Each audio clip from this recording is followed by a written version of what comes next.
Module 1.6, Prompt 1. My responsibilities have evolved in my current role as the Director of Digital Strategy for BD Clinical Affairs.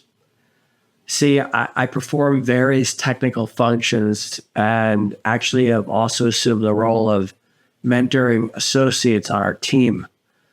I want to explain how my role of mentoring resembles leadership. See, I provide education and feedback intended to foster a growth mindset. BD has actually embraced a growth mindset as part of its company culture. I found it very appropriate that Bill George, the author of True North, was the CEO of Medtronic, in fact, a medical device manufacturer. I also worked for a medical device manufacturer that has embraced a corporate culture of leadership with his work's principles and teachings. Working with a growth mindset requires positively, and I mean positive, embracing the uncomfortable feelings necessary to overcome challenges. See, one must find joy in the complex and challenging journey rather than focusing solely on the results. See, learning to embrace uncomfortable feelings is really where growth emerges. You know, if you further delve into Carol Dweck's original research of a growth mindset, I discovered that she conducted clinical trials on 10-year-old kids who were presented with math problems that were slightly challenging for them. Dweck observed that some of the children showed excitement about undertaking a challenge, and she named this mindset a growth mindset. And then, on the other hand, some of the children identified the challenges as tragic and catastrophic, expressing these feelings of lacking the ability or core intelligence to overcome it. And this was deemed a fixed mindset. So what does a growth mindset have to do with being a leader or manager? Well, as a mentor over the last year, I've worked with a colleague of mine. Her name's Vanessa. See, Vanessa was hired to support inquiries and maintain a clinical trial application on a day-to-day basis. In many respects, you might even think of it as almost like an internal support desk. Well, over the last year, while mentoring Vanessa, we have embraced the challenge of performing a series of data transformations. These were projects. The projects were intended to provide bulk information updates on the platform that Vanessa maintains. Before working in both of our current roles, neither of us had a software engineering or database programming background. However, we quickly learned and started performing bulk data transformations. See, this work led us to explore then how to perform data migrations to launch, in fact, a new payment processing platform to support management of clinical trials. The launch of the new payment platform resulted in a promotion for Vanessa. The projects took us about 6 months to complete. It was challenging, but we embraced being flexible and agreed to tell each other when we did not understand something and to enjoy the challenge of learning something new. I'm much older than Vanessa, and I'd like to explain to her that the successes were hers and the failures were mine.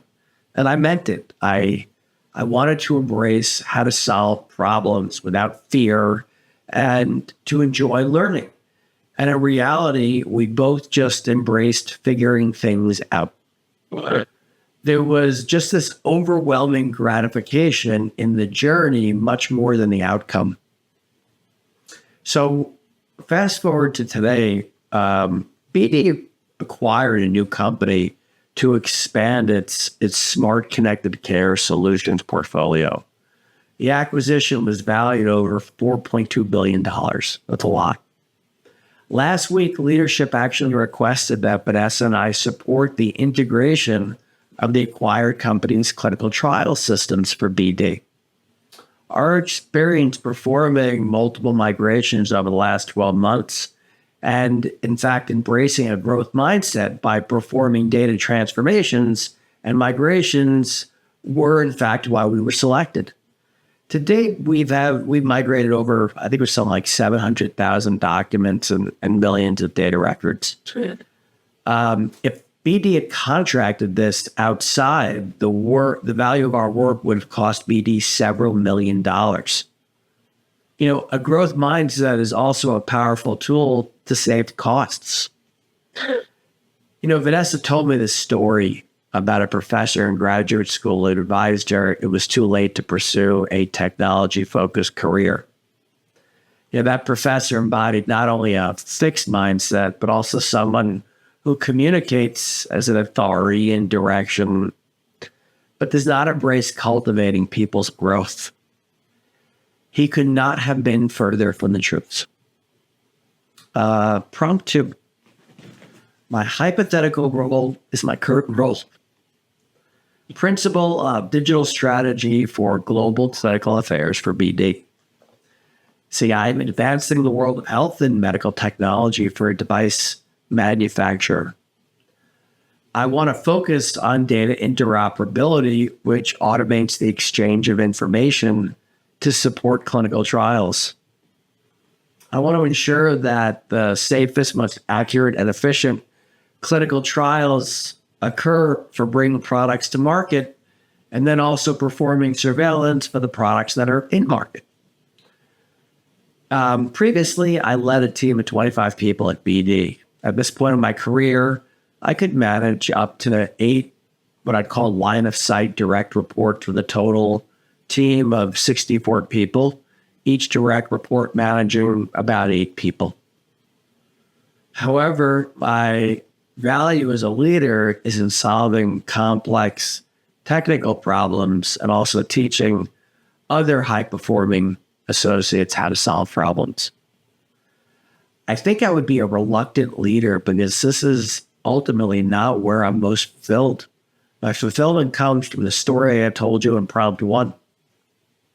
This scenario is not hypothetical. It's actually something I struggle with in my current position and as a direction for my career. Another concern in my current role is how to communicate with leadership. Being at the forefront of innovation and provides me with a unique perspective on improving operations within my organization. However, not being viewed as an executive also limits my exposure to other influential executives. I have 2 crucibles that have shaped my journey that I certainly would love to impart to people, and in fact, I have. The first is my learning disability. I was classified early in school as unable to perform in a normal or typical academic setting. My classification led me to feelings of shame and later in life, issues of substance abuse. The second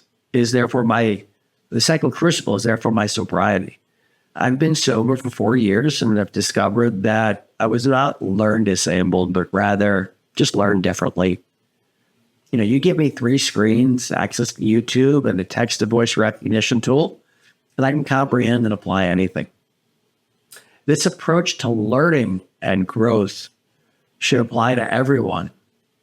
Leaders should consider that the conditions that will allow people to excel and not assume they will excel in the situations that a manager, director, or executive expects of them.